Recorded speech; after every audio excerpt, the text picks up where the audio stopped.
permanentemente hasta cuando logramos conocer, porque las distorsiones, los robos deben estar a la orden del día. Hoy mismo, ¿qué estará pasando en algunos sectores? Si esto que no imaginábamos jamás, o lo que vamos a pasar a considerar, ha ocurrido con bombos y platillos. Increíble. Bueno, Jorge Pareja Cucalón, economista de profesión y uno de los artífices de la vida institucional de Petroecuador, conocedor a fondo de los misterios y las realidades por las que ha tenido que atravesar la empresa petrolera más importante de nuestro país, la de Bandera, con tan mala suerte que autoridad que ha sido designada con algo sale. Cleber Jiménez, aquí está. Él, a los tiempos, le saludo, exparlamentario. Perdone, lo dejé de adrede porque usted como presidente o expresidente de la República, señor Coronel Lucio Gutiérrez, usted también tiene muchísima memoria de cosas que ocurrieron, entiendo que en menor dimensión, pero siempre han habido novedades de corrupción en el sector petrolero. Solamente para comenzar, expresidente, y por eso lo dejé para el último, cuando hablamos de corrupción en el sector petrolero, ¿qué le viene a su memoria de su administración presidencial? Buenos días y muchísimas gracias por esta oportunidad. Un saludo a los panelistas de la calidad, pues, del doctor Pareja Cucalón y del, para mí, asambleísta, porque fue electo por el pueblo. Así fue. Fue totalmente y de manera ilegal y totalmente inconstitucional, separado de la Asamblea Nacional. Me refiero a Cleber Jiménez. En nuestro gobierno, obviamente, hubo denuncias de corrupción, pero ninguna de manera concreta, porque en nuestro gobierno hubo cero tolerancia a la corrupción. Es cierto que yo les di libertad de actuación a los ministros, no solamente que tenían que ver con el tema de hidrocarburos, sino a todos los ministros, pero siempre la recomendación de cero tolerancia a la corrupción. Yo recuerdo, y el país también se ha hecho eco, que a un ministro, una persona honesta, a una persona muy honesta, yo la conocía, pero por solamente haber hecho una declaración, cayó en una trampa del periodista, el periodista le tendió una trampa, y por haber caído en esa trampa y haber de alguna manera haber admitido que él no va a pedir ese 10% de sobreprecio en la construcción de la troncal amazónica, porque ese 10% lo utilizarían en las carreteras transversales cuando la troncal amazónica pase por alguna población. Solamente por esa declaración, a los 15 días, con el dolor que tenía, porque conocía la honestidad de ese ministro, lo separé de su cargo. Y así actuaron nuestros ministros. ¿Y usted se sentía afectado que le puso en la calle al ministro? Porque el país perdía una persona de la calidad moral y del trabajo, sobre todo de esa persona, pues a quien yo le conocía muchísimo y le sigo apreciando, pero el presidente tiene que tomar medidas en función del Estado, porque no se puede permitir... El apunto general. Así es, y porque no se puede permitir que la gente pueda ni siquiera sospechar que el presidente de la República pueda socapar el más mínimo acto de corrupción. Okay. Y así actuaban nuestros ministros. En el caso de hidrocarburos, por ejemplo, varios presidentes de Petroecuador, vicepresidentes de las filiales, los del Consejo de Administración, fueron separados no solamente por casos de corrupción, sino porque a veces detenían los trámites, le hacían más lentos a los procesos. Recuerdo que tuvimos dificultades con algunos dirigentes sindicales, porque justamente, pues, había ahí algunos indicios de que se quería favorecer a determinadas empresas. Entonces, pues, actuamos nosotros con prontitud y repito, con cero tolerancia a la corrupción. Hubo denuncias y se investigaron, y nosotros mismos y los ministros presentaban los casos en la Fiscalía para que se puedan ventilar de manera totalmente ¿A quién nos estábamos correcta. refiriendo para que el público se quede en conocimiento de cuál era el cuadro administrativo al que usted le canceló? Bueno, nombres prácticamente no recuerdo, son como 10 años, pero sí recuerdo algunos casos. Por ejemplo, se hablaba del caso diésel y asfalto. Fue un convenio que se hizo entre Petrocomercial y algunos municipios. Y la denuncia fue que se presumía que los municipios pagaron con diésel a sus contratistas y proveedores. En todo caso, si es que algo hubo, fue problema de los municipios, si es que actuaron de manera irregular. Por ahí hubo otra denuncia de supuestas coimas en Petrocomercial. Igualmente, pues, se realizó la investigación respectiva y no pasaron de ciertas denuncias. A mí mismo, ecuatorianos, luego del golpe de Estado, me presentaron 94 denuncias en la Fiscalía General del Estado, entre ellas de que yo era dueño de pozos petroleros, y también le culpaban de eso a mi hermano Gilmar Gutiérrez. Vinimos al Ecuador a dar la cara directamente al penal García Moreno, a decir al pueblo ecuatoriano. Pero su hermano era frecuentemente mencionado como que tenía mucho control sobre determinadas áreas para su personal, digamos, es lo que se decía, para su personal beneficio. Sí, se decían muchas cosas. ¿Se acuerda? ¿Por qué? ¿Por qué se decían muchas cosas? Porque a nuestro gobierno no le podían tratar de vago. Nuestro gobierno, dicho por organismos del actual gobierno de Correa, tiene los mejores logros sociales y económicos de la historia. Uno de los mayores crecimientos de la economía en el gobierno de Lucio Gutiérrez. 8.82% creció la economía en el 2004. La mayor reducción de la pobreza. ¿Qué le parece el episodio de corrupción, expresidente, de este momento, de esta hora? El gobierno rápidamente salió a desvincularse del señor Alex Bravo.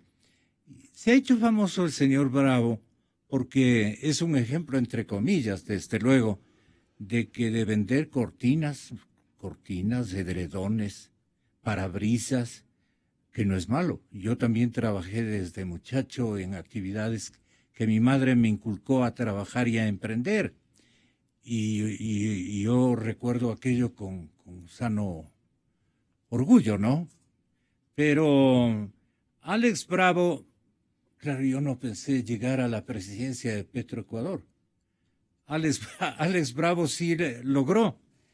Y yo no conozco a este caballero, recién comienza la investigación, es posible que le hayan dicho que va a tener todo el apoyo y la ayuda de parte del gobierno, pero que alguien tiene que cargar la cruz del sacrificio por todo lo que ha ocurrido. Pienso que no estoy tan errado que digamos, pero el exgerente de Petroecuador fue detenido ayer y rápidamente acusado de tráfico de influencias. El señor ministro fiscal lo anunció como detenido y más noche incluso ya con una determinación de una jueza para que comience a purgar preventivamente una prisión.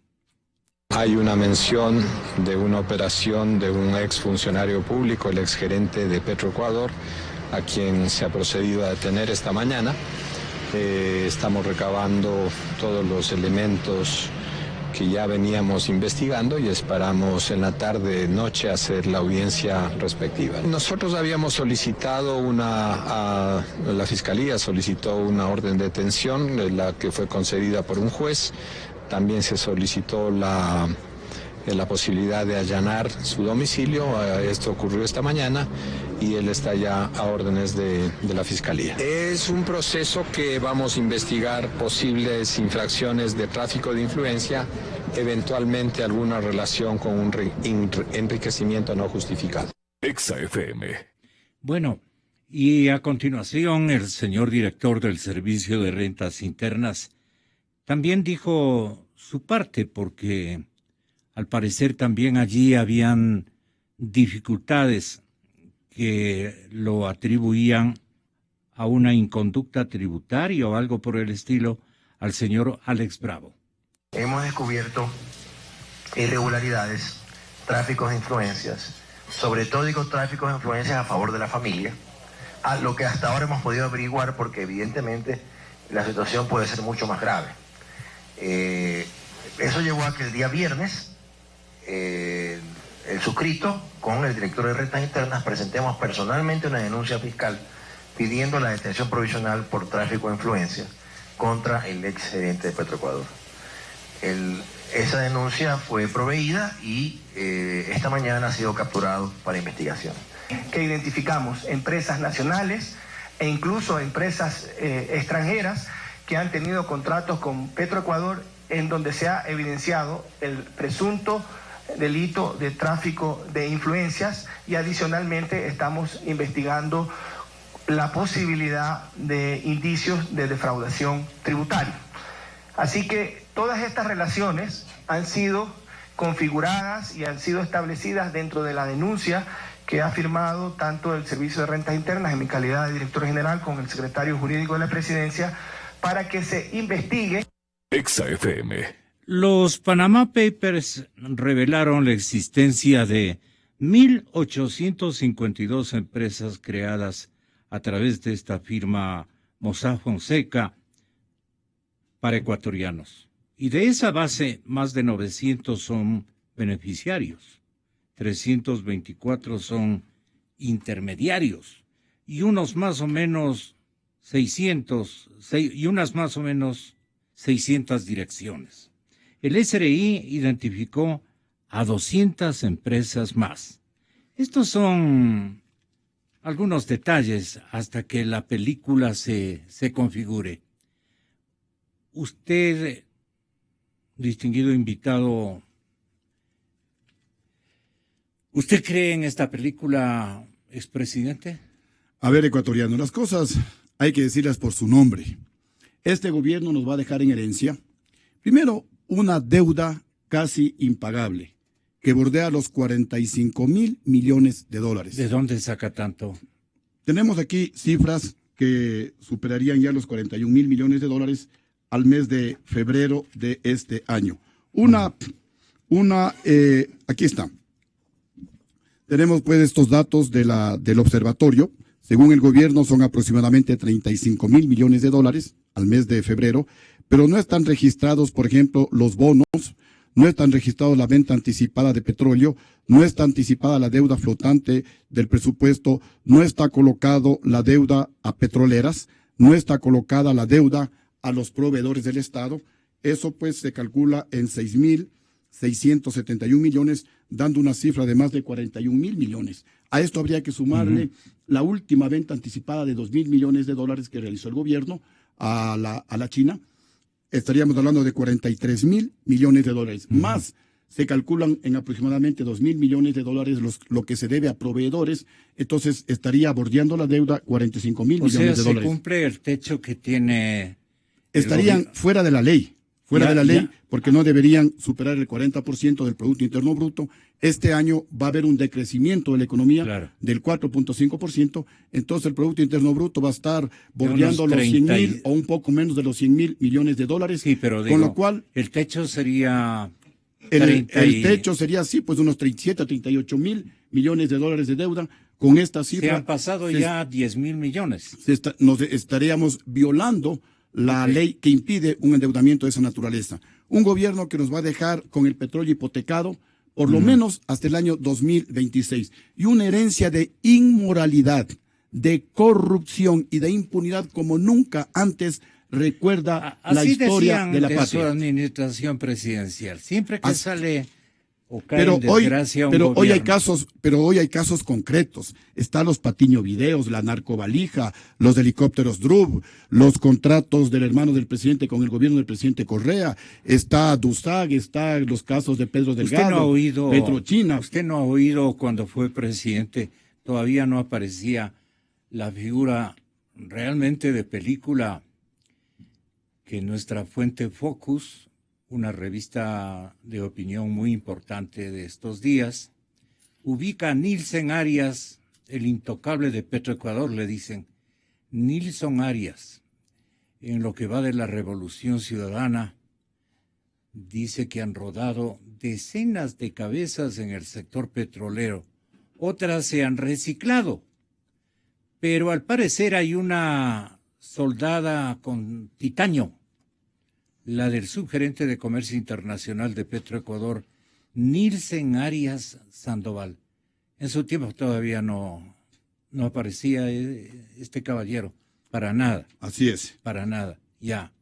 Ahora sí, entonces, le pido que nos haga conocer cuál es el perfil, por así decirlo, de qué características el perfil de este caballero intocable de Petroecuador, contra quien se ha descubierto una historia que en realidad podría fácilmente cubrir toda la parte del guión y de una película que, de ser toda esta historia cierta, que parece ser muy cierta para algunos ecuatorianos, sería escalofriante lo que, si yo leo toda esta historia, podría escuchar el país una cosa pero tremendamente terrible, que acabaría con este gobierno, lo liquidaría este gobierno. Pero tampoco no es una invención. Entiendo que los compañeros que son periodistas, que son investigadores, detallan con lujo las características de la forma como ha negociado Nilsen Arias, el intocable de Petroecuador, durante todos estos años. Pero ustedes comprenderán que para este periodista resulta muy difícil, porque requeriría yo de otro tipo también de documentación, de respaldo, de evidencias, incluso para leer el contenido total de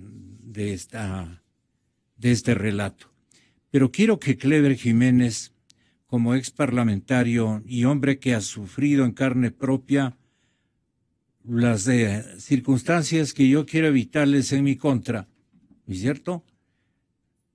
Él ha tenido que librar una batalla que le sacó de la Asamblea Nacional, y adicionalmente le costó un calvario que usted pudo superar en base a valentía y al apoyo que usted ha sentido permanentemente, ha tenido de renglones importantes de ciudadanos, tanto de la Amazonía como del resto del país. Pero, ¿qué pasaría si Nilsen Arias Sandoval es investigado? Investigado nomás, yo no estoy... Usted no está diciendo nada más. Nada más. Gracias, don Gonzalo, un gusto Sí. saludarle a usted y saludar a los... No, pues para nosotros, lo veo a los tiempos. Don Jorge, don Lucio. ¿Dónde ha pasado usted? Bueno, yo he estado caminando un poco el país, he estado recuperándome un poco de toda la persecución de la que hemos sido objeto por este gobierno, y que, dicho sea de paso, no ha parado la persecución. La persecución por parte de este gobierno, por parte de la SENAIN, continúa con más fuerza que antes. Sorprendente cómo el gobierno nacional, en tremenda déficit económico, todavía siga manteniendo una Secretaría Nacional de Inteligencia para perseguir a quienes pensamos diferente o a quienes combatimos la corrupción. Lastimosamente, estimado Gonzalo y estimados amigos. Y debe costar esa secretaría buen dinero. Al menos son 37 millones anuales. Siguen a todo el mundo con 3, 4 carros. Así es. Bueno, a mí yo creo que ocupaba muchísimo más. Inclusive hay informes de esto, hay videos de esto donde el policía que me perseguía, uno de los que me perseguían, pero no se ha hecho absolutamente nada por la fiscalía. Es lamentable decirlo, pero hay que reconocerlo, que en el país, estimado Gonzalo, lastimosamente todas las funciones del Estado se encuentran sometidas a Carondelet. Y en esas circunstancias, poder fiscalizar la corrupción es casi imposible.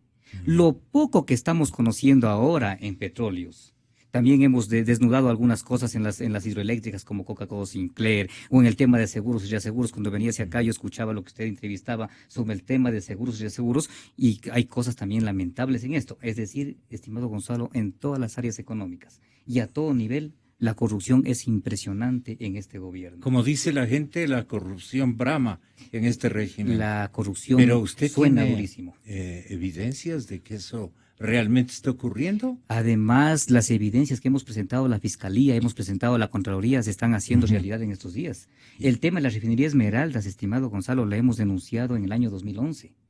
Fue denunciado en el año 2011, abrió la indagación previa el ex fiscal Washington Pesantes. A los pocos días ingresó el fiscal actual Galo Chiriboga Zambrano y lo que hizo fue tapar esas investigaciones. O sea, el fiscal Galo Chiriboga Zambrano está ahí en la Fiscalía para tapar la corrupción de este gobierno. Entonces hay que decirlo clarito y con todas las letras. De esto hay prueba completamente documentada y completamente fehaciente que el país algún rato tiene que conocer. Lastimosamente ahora, lo repito, ahora en este gobierno muy poco se está conociendo. Y lo poco que estamos conociendo realmente asombra al pueblo ecuatoriano. Pero cuando se acabe este gobierno, dependiendo qué gobierno vaya, yo creo que va a haber una seria fiscalización y el país va a conocer de toda la cloaca que se ha manejado en el gobierno de esta falsa revolución ciudadana. Si fuera el ex vicepresidente de la República que nos visita por estos días, ¿qué puede ocurrir con la fiscalización a su compañero de ejercicio presidencial, vicepresidencial, en dos vueltas? ¿Qué podría estar ocurriendo? Usted tiene notable credibilidad en cuanto a su independencia para juzgar a los compañeros que merezcan ser investigados y juzgados, ¿no? Vea, recordemos un poco la historia, Gonzalo, y pueblo ecuatoriano. Todo el tiempo en el país, los presidentes que han llegado al poder nunca han fiscalizado seriamente a su antecesor. Ajá. Y siempre han estado involucrados en hechos y actos de corrupción. Más bien me parece que aplican el espíritu de cuerpo para unos taparse a los otros porque obviamente van a aplicar ese mismo tipo de medidas. Yo creo que en ese sentido quien debería decirlo aquí sería don Lucio mismo. Pero yo dudo de que algún gobierno venga o alguien de los que están sonando en este momento como para en la palestra política como para presidente de la República que realmente venga a investigar y a fiscalizar y sobre todo hacerle devolver hasta el último centavo que no les pertenece a estos señores que hoy se han hecho millonarios. En el tema petrolero, en el tema ¿Qué conoce usted de este caballero que han detenido hasta la medianoche como preso transitorio? Yo diría como cabeza de turco. Porque recuerde usted que recién denuncian el tema después de que salió a la luz pública toda la corrupción o todas las empresas con las que estaban vinculadas, precisamente por el periódico digital que Pero usted hace mención. ¿Usted le ha hecho un seguimiento a este caballero? Por supuesto, este señor tiene varias empresas. Yo he denunciado esto de la construcción de la repotenciación de las refinerías Esmeraldas, que estaba al inicio de este gobierno en 187 millones, con un objetivo, estimado Gonzalo y pueblo ecuatoriano. Aquí hay un tema muy delicado que debe conocer el país. El objetivo era bajar el grado o el porcentaje de contaminación de azufre de los combustibles que salían en las refinerías Esmeraldas. Si anteriormente salían gasolinas con 1.400 a 1.500 partes por millón, cuando la norma internacional en Estados Unidos, en Europa o en Chile dice que tiene que ser 50 partes por millón, sin embargo aquí en el Ecuador se aplica 650 partes por millón, o sea que es altamente contaminante. Como en ese entonces producíamos 1.400 partes por millón, se tenía que comprar gasolinas menos contaminantes para entreveradas y poderlas vender en el país. El objetivo de esta repotenciación, pueblo ecuatoriano, era bajar ese porcentaje de contaminación. Hemos gastado alrededor de 1.500 millones de dólares y seguimos produciendo el mismo tipo de combustible. Es decir, seguimos comprando gasolinas y diésel menos contaminante. ¿En qué se invirtieron los 1.500 millones? Se compraron varias cosas, pero sobre todo la plata está en el sobreprecio y en los negociados que hicieron estos señores. ¿Y qué tiene que ver este caballero? Él fue el que manejó. Alex Bravo él es el que les matricula a sus empresas en Panamá. En Panamá, al menos 5 empresas citadas aquí en el Ecuador, pero si él lo dice públicamente. Y con ellas trabaja. De manera cínica, dice este señor Bravo, todos tenemos derecho a superarnos, lo dijo en una entrevista. Yo he constituido 5 empresas en Panamá y 3 aquí en el Ecuador. Imagínese, dice él mismo dice, íbamos a manejar alrededor de $1.000 millones en la repotenciación de la refinería Esmeraldas, donde había que comprar insumos y muchos materiales y otros equipos. Alguien tenía que venderlos. O sea, él está asumiendo que creó las empresas para venderle a la repotenciación que él mismo manejaba. De su seguimiento él manejó más de $1.000 millones. Claro, de su seguimiento, ¿con quién usted vincula al señor Bravo? Vea, yo tengo cierta información que no la voy a hacer público el día de hoy, estimado Gonzalo, le pido que me acepte que comprendamos eso, con los que comprenda ese oyentes. asunto. En este momento se encuentra Ya. el caso en la Fiscalía y yo le exijo... Sí, se tiene encuentra toda en la Fiscalía, razón. yo le exijo a Alex Bravo que diga todo lo que sabe, todo lo que tiene que decir y que dé los nombres de quienes se encuentran vinculados Si a los dice- negociados de si la dice construcción y todo, repotenciación se de la refinería friega. Esmeralda. Tiene que decirlo. Tiene que decirlo, si no lo hace, yo me comprometo a hacer público ante el país quiénes son los que están vinculados atrás de Alex Bravo, estimado Gonzalo. Son los que tenían mucho que ver en el entorno que dirigía Energía y Petróleos. Por supuesto, yo lo que le puedo decir es gente de este gobierno. O sea, el que menos ha llevado en toda esa negociación es Alex Bravo. Tienen que salir los demás nombres y tiene que aclararse ante el país porque necesitamos un baño de verdad al pueblo ecuatoriano. No puede utilizarse así de esa manera los recursos del país. Pero a él le atribuyen que ha formado una red. Obviamente, pero alguien más está atrás de él. Ujú. Y eso tiene que decir en declaraciones el señor Alex Bravo. Él mismo tiene que decirlo en la Fiscalía. Y espero que el señor fiscal lo haga. Aunque yo dudo que vaya a ser un buen trabajo el señor fiscal. Recuerde usted, estimado Gonzalo y pueblo ecuatoriano, que el mismo fiscal se encuentra involucrado también en los Panama Papers o en los papeles de Panamá. Claro. Recuerde usted que creó la compañía Madrigal Finance Corp para ocultar una vivienda que supuestamente se la arrebató a una familia alemana. Y eso está completamente comprobado con documentos y no pasa absolutamente nada. Sí, Entonces, yo tengo un audio de la señora, de la gringa, Dinger. ¿no? Así Sí. es. Yo tengo un audio, narra todo, pero Entonces, eso no está aprobado. pero, estimado Es Gonzalo, la palabra de la ¿cómo? señora frente a la palabra del fiscal. Pero cómo, Vamos adelante. pero cómo Sí, podemos, claro. cómo podemos, solo permítame eso, cómo podemos nosotros determinar o que se haga efectivo la denuncia de la señora Heidinger si no tenemos una fiscalía que investigue? Si el que está involucrado en estos delitos es el propio fiscal general de Estado, ¿cómo se autoinvestiga el fiscal? Eso es lo que está pasando en el país. O sea, prácticamente nos han dejado sin institucionalidad en el Estado ecuatoriano. Ujú. Señor economista Jorge Pareja, yo tenía que un poco aprovechar la memoria, las experiencias, tanto del expresidente como de Clever, que ha pasado un verdadero vía crucis y todos lo conocemos por denunciar. No ha denunciado ni el 5% de lo que él conoce, estoy casi seguro. Pero esto está terrible. No sé ni cómo preguntar, pues ahora que está en manos del fiscal. Dicen que no hay cómo y que uno tiene que ser extremadamente cuidadoso hasta en preguntar, porque no hay todavía un primer oficio o una primera acto resolutorio que tendrá sus nombres judiciales de parte del ministro fiscal general de la República. Pero en todo caso, comparando con otros episodios, casi son los mismos, ¿no? La misma circunstancia que va mejorando o perfeccionándose en sus técnicas y bueno, después vienen los juicios, pasa el tiempo y viene el olvido. Y luego se los ve de prósperos ejecutivos en las mismas dimensiones y en el área en donde usted ha trabajado también y en condición de presidente igualmente de Petroecuador.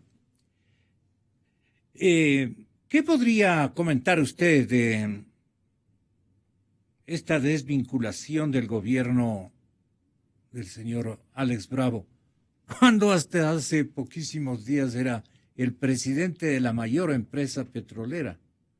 No tiene sentido eso, pues. Buenos días, presidente, buenos días, Y buenos días a los oyentes. Mire, el caso de... me hace acuerdo, yo tengo entrenamiento un poco de marino hace muchos años.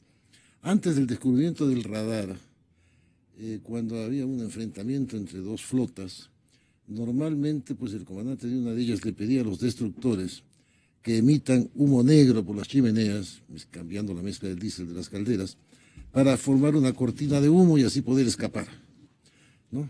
Yo creo que este es el caso del señor Bravo. No conozco al señor Bravo, no tengo idea quién será, pero me parece que es una presa menor que se sacrifica en beneficio. Él es el señor Bravo.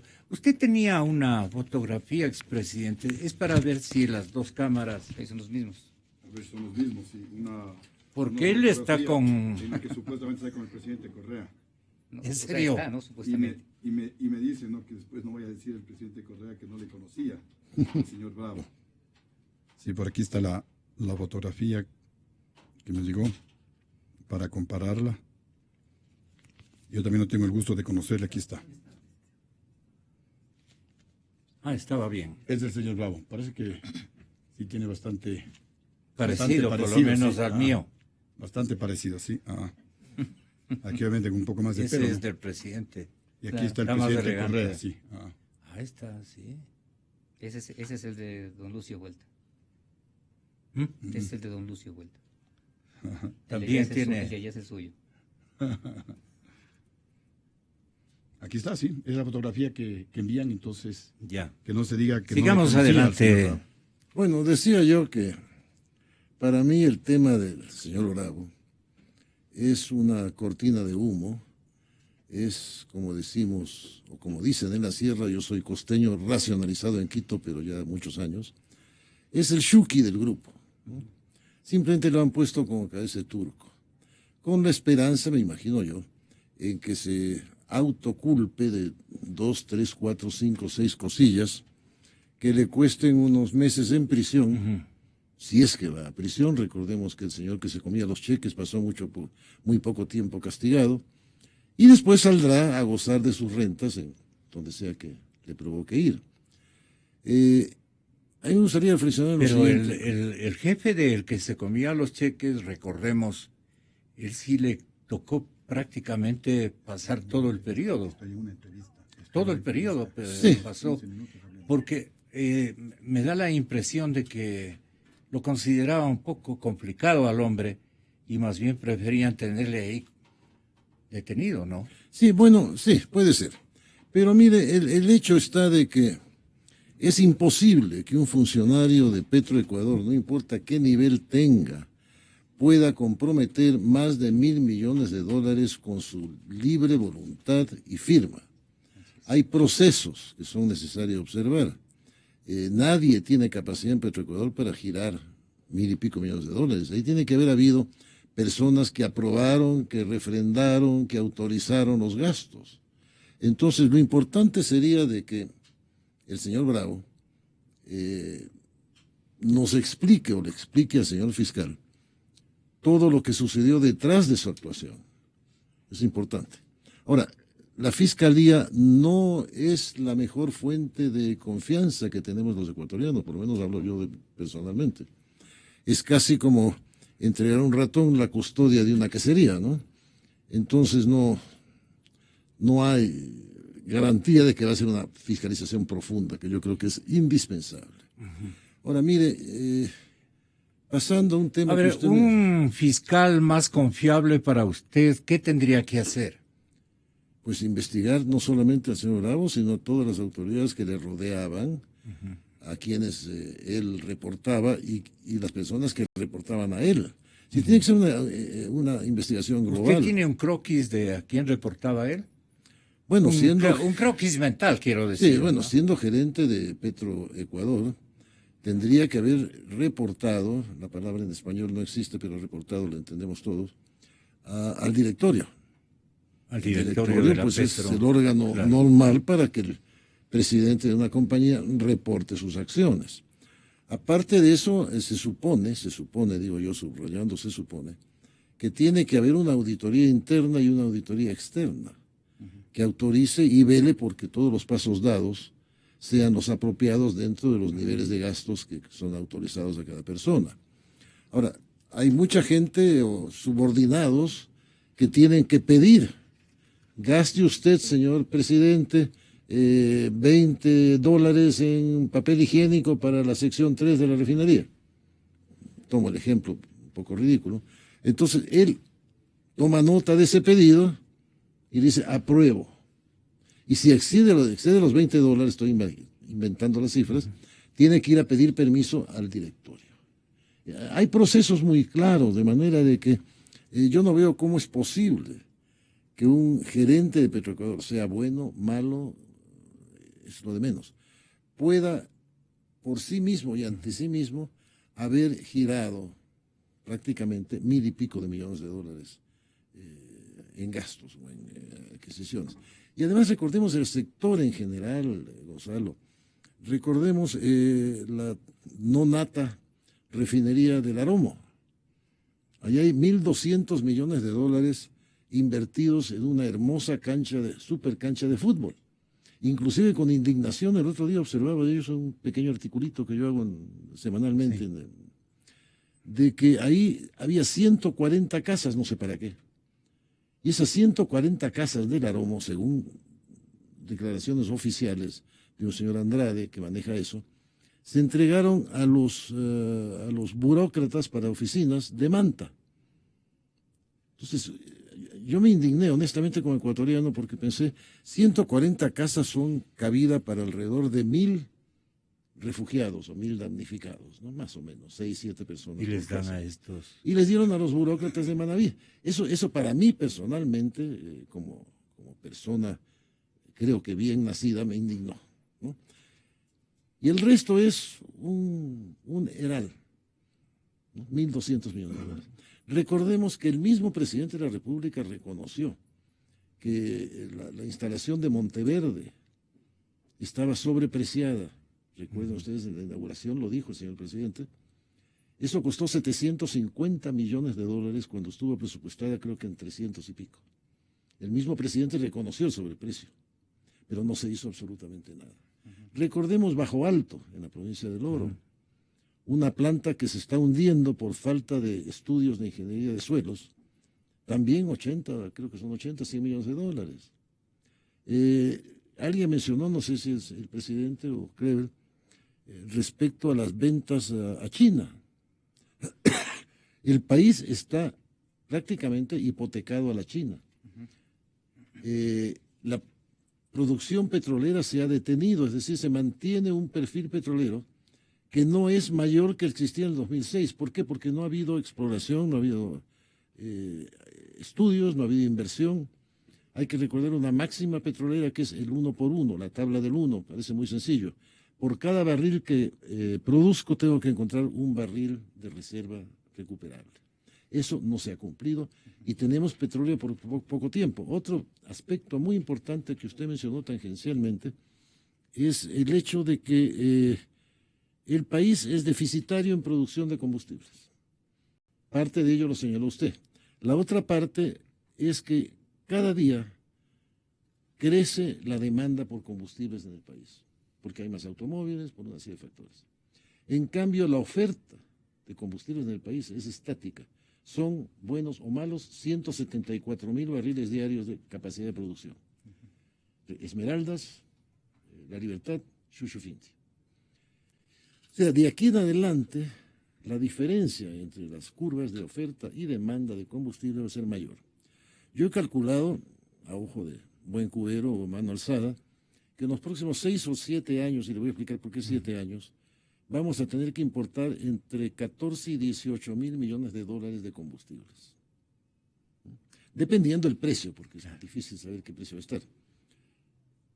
¿Y de dónde vamos a sacar 18 mil millones de dólares en la situación fiscal que nos ha señalado el presidente? Y claro, no hay de dónde.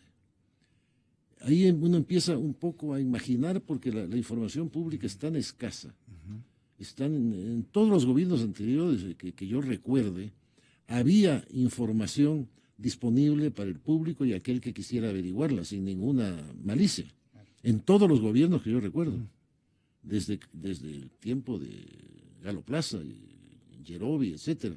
En todos los gobiernos, desde entonces hasta hace 9 años, había libertad de acceso a los datos de gobierno, cualquiera que haya sido el gobierno. Ahora no tenemos acceso, entonces es difícil dar un juicio de valor exacto, documentado. Así es. ¿De dónde vamos a sacar nosotros 18.000 millones de dólares para importar? Estamos endeudados, como se señalaba, 40 y algo mil millones de dólares. Entonces uno empieza a pensar, ¿no? Eso todavía no lo prohíben, ¿no? A Dios gracias. Uno empieza a pensar, ¿no habrá detrás de todo esto un interés, entre comillas, natural de los vendedores de combustibles para producir la mayor dificultad posible para que podamos importar o para que debamos importar más? Piense usted que 18.000 millones de dólares en importaciones, que le repito, es un cálculo muy precario porque depende del precio. Pero es un platal. Ahí va a haber una utilidad enorme para quien vende. No digo para quien compra, pero sí para quien vende. La figura. Entonces, mire, el sector petrolero, esta mañana salió una caricatura en Bonil, en el Universo, que sale un pozo de petróleo de una superficie, ¿no?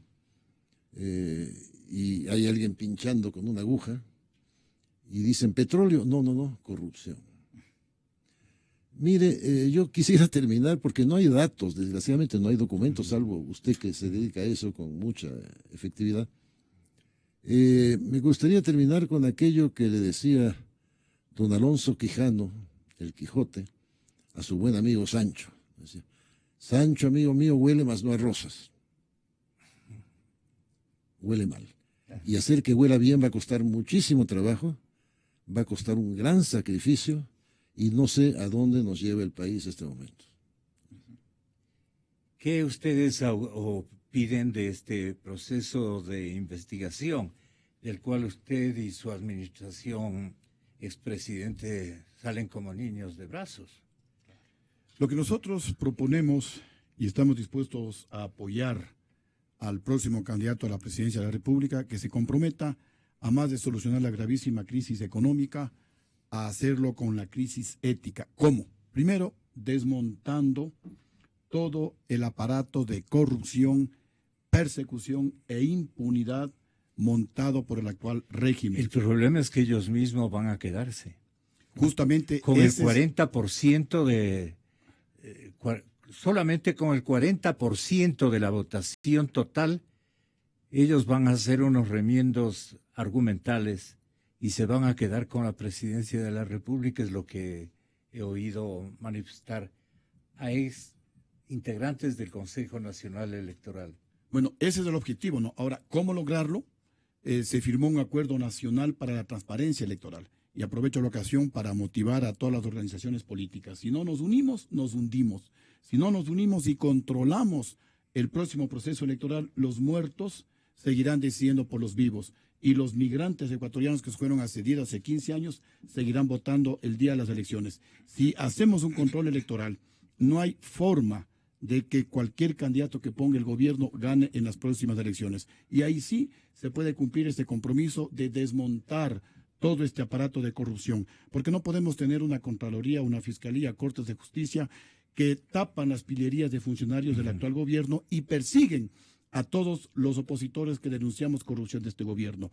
Y otro tema también, el próximo gobierno debe comprometerse con el Ecuador, pero de manera absoluta y a través de los medios de comunicación, no solamente a fiscalizar los escandalosos casos de corrupción, sino a recuperar la plata que se robaron, y hay muchísimas evidencias de lo que estoy mencionando. Y ojalá el propio presidente Correa, que tanto presume de valeroso, de valiente, se quede en el Ecuador, o siga el ejemplo del presidente Lucio Gutiérrez, que fue defenestrado por un golpe de Estado, quien vino a la cárcel, al penal García Moreno, a demostrar su inocencia, con gobierno golpista en el poder, que trataban por todos los medios de justificar el golpe de Estado, de demostrar algún caso de corrupción del gobierno de Sociedad Patriótica. ¿Usted sigue pensando que el presidente Correa le echó del poder a usted, entre otros, naturalmente, de los que participaron en ese acontecimiento?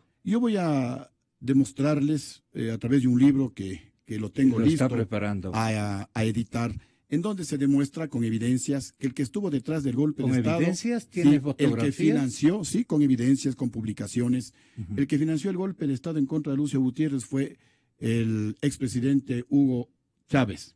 ¿Por qué? Porque Hugo Chávez quería que yo controle los medios de comunicación y los medios de producción en el Ecuador. Y usted le decía, y cuando yo no le decía es que así, no, Hugo. claro, él me decía, mira, Fidel Castro controla los medios de comunicación, más de 50 años en el poder. Entonces es él el que, según los cables de Wikileaks, publicados por Julian Assange, protegido de Rafael Correa, él publica, y esto pues también se lo publicó en varios periódicos del mundo, que el gobierno de Gutiérrez fue un obstáculo para la expansión de este socialismo chavista del siglo XXI, obstáculo que había que retirarlo. Y es entonces pues Chávez el que financia, y los que materializan el golpe en el Ecuador es del alto mando militar, son los generales, es a la cabeza el vicealmirante Víctor Hugo Rosero Barba, el general Luis Aguas y los otros que fueron nombrados por mí como comandantes del alto mando militar. Son ellos los que materializan el golpe de Estado, y en mi criterio son ellos los responsables de lo que está aconteciendo actualmente en todo el Ecuador. Clever Jiménez, estoy casi seguro de que este momento nos está escuchando el señor Bravo en las instalaciones de Fragancia. ¿Qué le aconseja a usted? ¿Le está oyendo? Bueno, que diga todo, que diga la verdad, que dé los nombres de quienes se encuentran vinculados a este bochornoso y escandaloso escándalo de corrupción. O sea, debe decirlo, debe decirlo. Él debe también replicar y decir, me hunden. Vea, el punto fundamental es que hablamos de más de $1.000 millones de manejo por ese ciudadano, y resulta de que hay un sobreprecio increíble.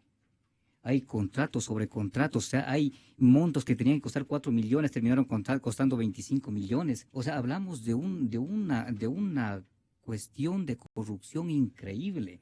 Si es que no da los nombres, no dice quiénes son los que están llevando parte de este gran atraco al país, vamos a entender los ecuatorianos que es él solito el que se llevó todos los recursos económicos que le pertenece al pueblo ecuatoriano. Pero quiero referirme a una cosa importante que decía don Jorge. No la señora esposa que dice que es muy emprendedora. Vea, ellos tienen su parte, pero créame, yo creo que el señor Bravo, y con disculpas por decirle señor, es el que menos está llevando en este bochornoso atraco de corrupción en el país. Pero quiero referirme a lo que decía el señor don Jorge hace un momento. Manifestaba de que, ¿qué pasa? Jorge Pareja. ¿Qué hay detrás de esto? Es el tema de las importaciones y exportaciones. Resulta que si antes, cuando metíamos petróleo en las refinerías Esmeraldas, antes de la repotenciación, salía el 50% de residuos. Esos residuos no sirven en el país, tenemos que entreverarlos con Cáter Stop, y usted conoce muy bien cómo es el tema, se lo entrevera con Cáter Stop, que es importado.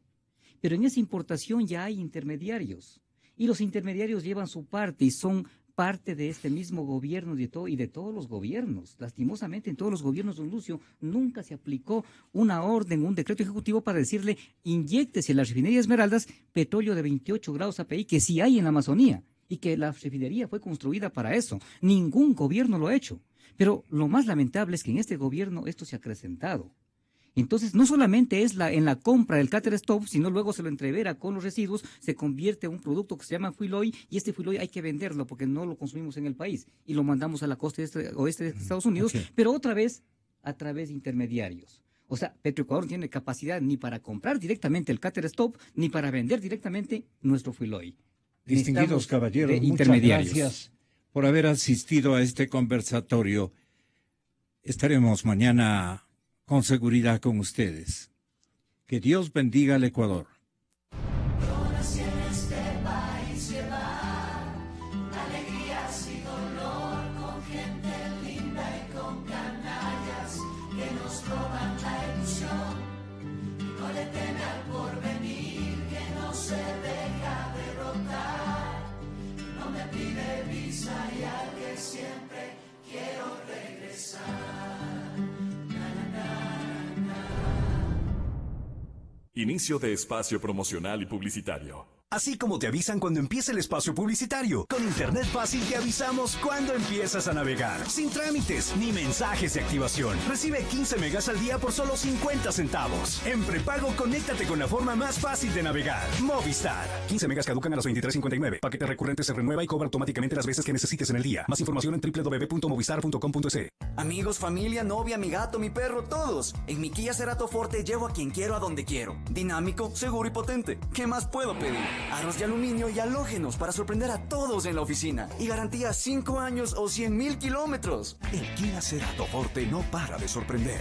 Encuéntralo en toda la red de concesionarios Kia a nivel nacional. Kia, the power to surprise. Mi nombre es Jaime y la medicina es mi vida. Desde muy pequeño supe que hacer que los demás tengan una vida mejor sería mi profesión. Lo que nunca imaginé es que la recompensa más importante la recibiría en una mirada. Y eso no tiene precio. Soy médico y estoy muy orgulloso de trabajar en la Nova. Nova Clínica Santa Cecilia. Emergencia y ambulancia 24 horas. Cuidados intensivos de adultos, recién nacidos y prematuros. Cirugía alta complejidad. Quirófanos amplios, equipos con tecnología de punta. La Nova. 20 Milla y 10 de agosto. ¿Eres parte del mundo asegurador? Este 19 de mayo, en el Hotel Hilton Colón Quito, tienes una cita en las segundas Jornadas Internacionales de Seguros Ecuador 2016. Una reflexión al más alto nivel.